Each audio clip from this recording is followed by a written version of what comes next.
Hello everyone, welcome to sqadia.com. Today we are discussing mechanisms of cell signaling. In this particular section, we are going to discuss signal amplification and transduction with respect to G protein-coupled receptors and various other receptors. So let's get started. This particular section, we are going to start off with the signal amplification and the signaling pathways that we have hypothesized in the very beginning of this particular lecture. We are going to see how the phospholipase C is being activated and how it responds with respect to the diacylglycerol activation and the inositol phosphatase activation, and how both of these in combination results in the secretion of molecules. We are then going to have a look on the glucose transporter molecules, and we are going to see how the glucose results in the insulin secretion and how insulin, after being secreted, results in the activation of the glycogen synthesis, activation of the ATP synthesis, and several different mechanisms. So let's get started. Starting off with the signal amplifications, of course, we are talking about over here cyclic AMP production and signal amplification. So what happened, we discussed in the previous section how adenylate cyclase, after being activated from the G protein-coupled receptors, results in the production of the cyclic AMP. We have over here what happens.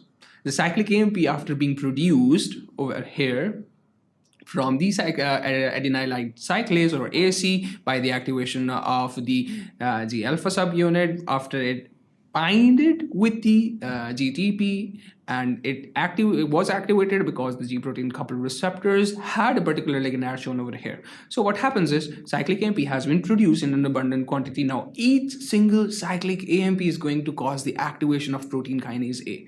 Each single cyclic AMP, now single ligand, resulted in the production of tens of and 20s of the cyclic AMP. Take an example. Now each single cyclic AMP resulted in the production of the protein kinase A. Now single cyclic AMP, if results in the activation of the protein kinase A, which can results in the activation of hundreds of the different protein kinases. So that when we are talking about the multiple amount of cyclic AMP, we are then going to multiply its number with the protein kinase A activation. So that is how signal is going to be amplified again and again and again and again. So what happens is each activated adenylyl cyclase generates many cyclic AMP molecules as shown over here. These are going to cause the simulation of the protein kinase A, and each protein kinase A phosphorylates many different kind of kinases, and each kinases, of course, because they are still kinases, are going to phosphorylate more targets. Either they can be kinases and they can be secondary messengers, there can be activation of the nuclear localization signal so that they can move into the nucleus. They can cause the activation of the transcription, upregulation of the genes that are being required. So talking about the phospholipase C activation. So what happens in this particular case, the GDP or GQ receptor has been activated by the ligand binding. So what happens in this particular case, this particular G activated GQ along with the GTP is going to bind and cause the activation of the phospholipase C. Now it plays a very important function when we are talking about the phospholipase C activation. It is then going to cause the cleavage of the production of the diacylglycerol and the we are talking about from the IP3 production from the PIP2 phosphoenol pyruvate. So what happens, this activated diacylglycerol then moves, translocates through and binds with the protein kinase C.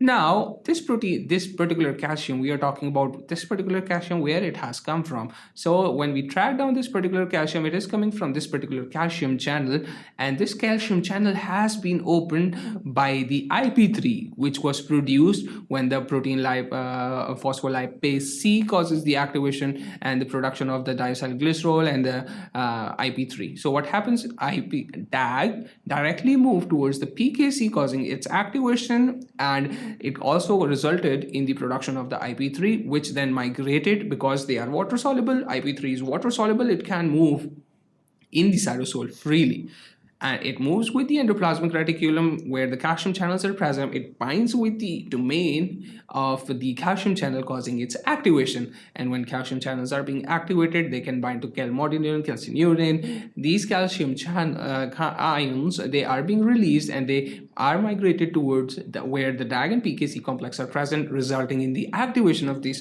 protein kinase C. Now, these are going to cause the activation of the NF-kappa B, CPI pathways, where the inhibitory portions of the IKB is basically released from the NF-kappa B, resulting in the activation of the NF-kappa B pathways. To summarize, this is going to cause the cellular proliferation and the platelet secretion, of course. Moving on towards the glucose transporter, we have over here the glucose. It is going to bind with its particular glucose transporter, this particular receptor, also known as GLUT or GLUT. After it has been binded, there is going to be a conformational change as shown over here in the site, and glucose molecule is transported inside this particular transporter, and its active site is being closed at this particular time.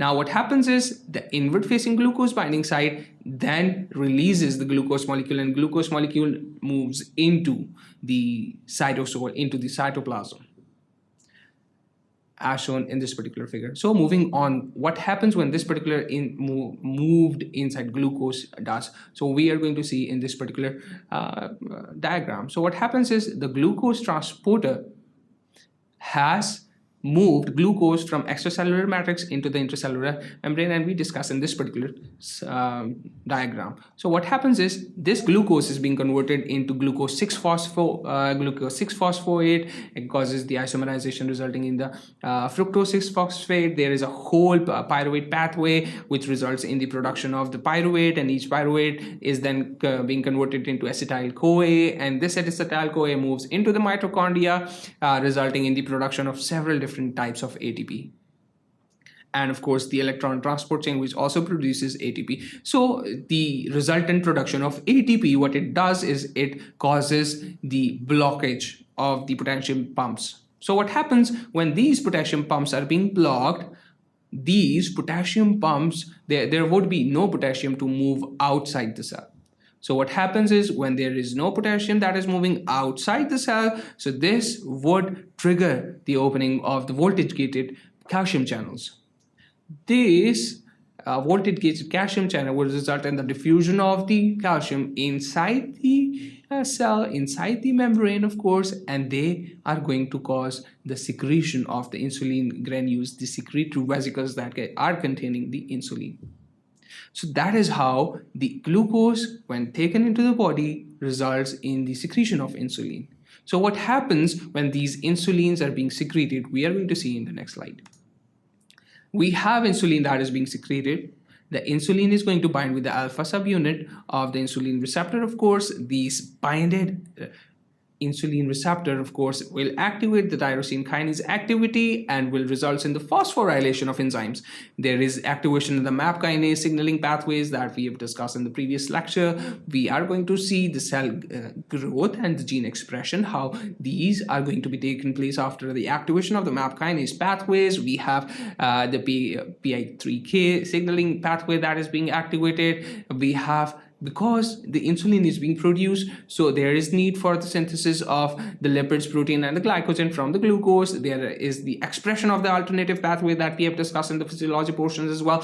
There is cell survival, there is cell proliferation, because there is abundant amount of glucose, and when there is abundant amount of glucose, we are talking about abundant amount of course, ATP, of course.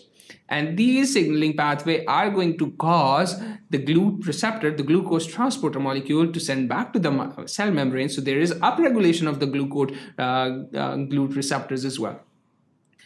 It is also then, because the glucose receptors is being present on, there is upregulation of the receptor, there is receptor desensitization. So what happens in this particular case? More glucose molecule is being transported through the passive diffusion. Now, when the more of the glucose molecule is being transported through the passive diffusion, this excess glucose is being stored in the form of glycogen, and the extracted glucose, of course, is going to move into the mitochondria, resulting in the enormous production of ATP molecules. So in this particular section, we discussed the signal amplification and the signaling pathways and how adenylate cyclase results in the production of the cyclic AMP and how cyclic AMP results in the production of and activation of the protein kinase A, and each single protein kinase A results in the activation of abundant amount of different kinases as well. We discussed the phospholipase C activation, and we discussed the glucose transporter and the insulin secretion. So that was all for this particular section. Keep watching sqadia.com. Thank you.